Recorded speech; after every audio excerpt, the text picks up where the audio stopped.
Hello बच्चों, कैसे हो? आशा करता हूँ बहुत अच्छे होंगे। आज हम आपको सुना रहे हैं एक बंदर और मगरमच्छ की कहानी। बच्चों, एक समय की बात है। मोहक वन में एक नदी थी। वहीं नदी के किनारे एक मीठे जामुन का पेड़ था। उस जामुन के पेड़ पर एक बंदर रहता था जो बहुत ही मीठे मीठे फल खाया करता था। उधर ही एक मगरमच्छ रहता था। एक दिन भूखा मगरमच्छ खाना तलाशते हुए पेड़ के पास पहुँच जाता है। जामुन के पेड़ के पास पहुँच जाता है। उसने बंदर से कुछ जामुन खाने के लिए मांगे। मगरमच्छ को भूखा देखकर बंदर को दया आ गई। उसने मगरमच्छ को कुछ मीठे जामुन दिए। फिर तो उन दोनों की दोस्ती हो गई। मगरमच्छ और बंदर की बहुत अच्छी दोस्ती हो जाती है। मगरमच्छ ने एक दिन जामुन अपनी पत्नी को दिए तो वह मीठे जामुन पत्नी को बहुत अच्छे लगे। तो वह बोलती है कि जब जामुन इतने मीठे हैं तो इसको रोज खाने वाले का दिल कितना मीठा होगा। तो अब वह उस बंदर के दिल को खाने की जिद करने लगती है।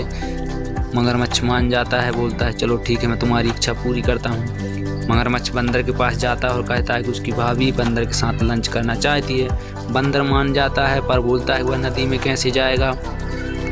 तो मगरमच्छ बोलता है तुम उसकी चिंता मत करो। मगरमच्छ ने कहा कि तुम मेरी पीठ पर बैठ जाओ, मैं तुम्हें सुरक्षित अपने घर तक ले जाऊंगा। बंदर मान गया और मगरमच्छ की पीठ पर बैठ जाता है। जैसे ही मगरमच्छ ठीक बीच नदी में पहुंचता है तो वह बोलता है कि उसकी पत्नी उसका दिल खाना चाहती है।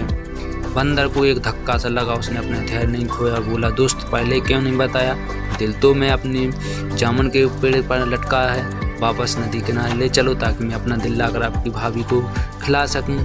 मगरमच्छ मान जाता है। वह उस पेड़ की ओर जाने लगता है। बेवकूफ़ मगरमच्छ पेड़ की ओर चल पड़ा। जैसे ही नदी किनारे आया बंदर ने तेजी से पेड़ पर छलांग लगाई और चिल्लाया तुम बेवकूफ़, इतना भी नहीं जानता है कि दिल के बिना कोई जिंदा कैसे रह सकता है? निकल यहाँ से, अब दोस्ती समाप्त, जामुन भी नहीं मिलेगा तेरे को खाने को।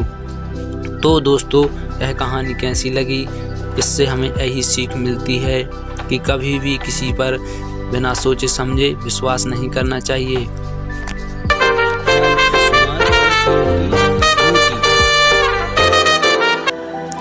एक राम नाम का लड़का था। राम के पास 20 बेशकीमती पुश्तैनी मोती थे।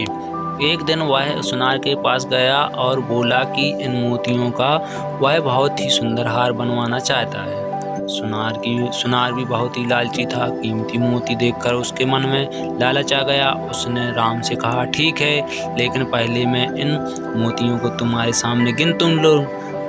जब सुनार मोती गिन रहा था तभी उसने चुपके से एक मोती अपनी गोद में गिरा लिया और राम से बोला ये तो सिर्फ 19 ही मोती हैं।